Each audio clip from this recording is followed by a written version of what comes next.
when the sun, the moon, and the earth align themselves in such a way, it creates a shadow. And that shadow brings up our own personal shadows.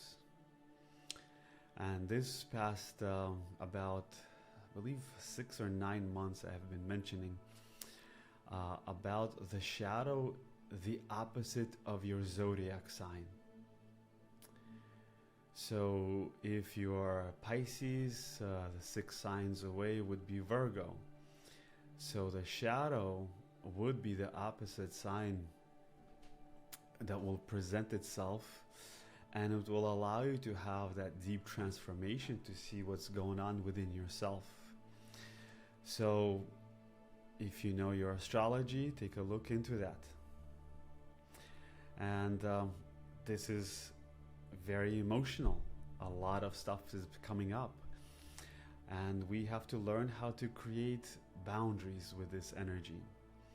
This is not about pushing away, but honoring what is showing up for you in a way to fully integrate the energy of your soul's essence. So that means in another lifetime or dimension, you were that shadow.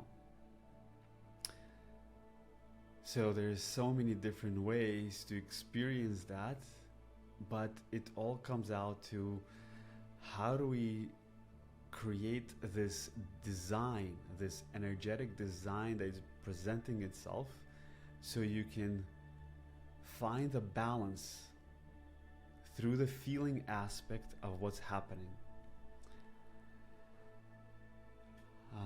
And the shadow will push you forward to create these boundaries, but also it is letting you know how to integrate and free your mental space. So the chatter in the mind begins, and then it starts to reflect itself in the physical reality. And that chatter creates a distorted mental pattern. The moon shines the light during the darkness, so we can see those patterns within ourselves. Those patterns are deep in our nervous system. They've been there for years on the physical, but they've also been there for lifetimes and dimensions in the astral. So the reflection that the moon plays in this current past 10 to 12,000 years is to make sure to shine the light upon these darknesses. So interaction and relationships that you have with people and yourself are a big reflection. And during this eclipse, it was all about that. It was triggering the ego mind and showing us where we need to shine the light. Now, while we were in Egypt, it was a very interesting concept what they worship the sun. Ra. Everywhere it talks about the sun. Nowhere there did we see any mention of the moon. If you look through the hieroglyphs, they only mention the moon in the 16th or 18th dynasty, which is the most recent, closest to us already. Prior to that, there is no mention of the moon. What does that really indicate? There are some ancient writings that says that the moon appeared here 10 to 12,000 years ago. So if the moon has appeared here in the last 10 to 12,000 years, that shows us that it's showing us, it's presenting its light during the darkness, so we don't lose ourselves. In Egypt, it talks about the darkness and finding your way in that darkness. So these levels of interpretation of the higher realms is really expressed through the astral plane. So this time right now, we have to learn how to celebrate this freedom. Because this time now is also creating a transition moment into a new, I would not say chapter, into a new book in life. So by creating and opening and closing up the doorways for the old and creating a new pathway, we're starting a new path, a new trajectory. So in the next month or so, whatever you have been planning or visualizing, you will see some rapid shifts, not what you have expected. Things will change. If you had plans and you thinking of doing something, don't plan on it very strongly, because there will be a shift in that. So be open and flexible to receive of what's coming towards you. For some people it might come through, but for some people it might change. I can feel the solar plexus being triggered already right now speaking about this. It's like, wait a minute, but I planned it. So in the level now that all of this is taking place, in the astral plane, it has a mental body.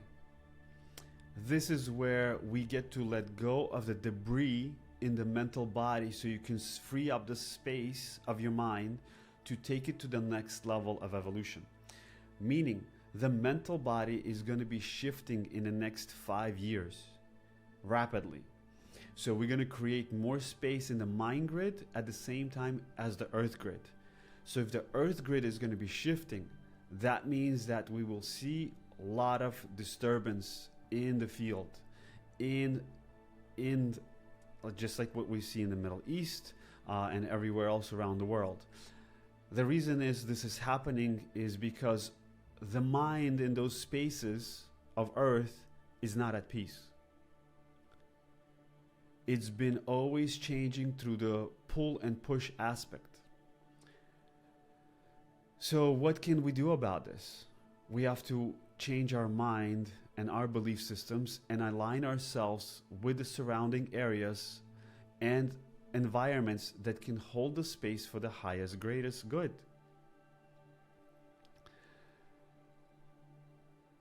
So all of this transitions back into our body. Comes back to the root, because you are the soul.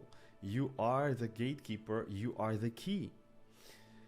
So because we have a symbiotic relationship between the physical body and the earth grid, we have to create the grids within our body in such a way that it is at peace. If we have to lose something in our life, then we must lose it in order to find our peace. We have to open ourselves to be flexible, to connect and to let go. No attachments. Only one attachment is your connection to Source. You came from that light. You'll go back to that light. And everything else is just a byproduct of the mind. There will be disturbances throughout this world, especially coming up in the next few years. It's a given. But we're here to change it, and we're here to hold a space for a smooth transition. So the more of us come together in unison, collectively, unite our grid, create a stronger pattern in the higher collective energy field, we can become the trickle effect even to those that are sleeping and not aware.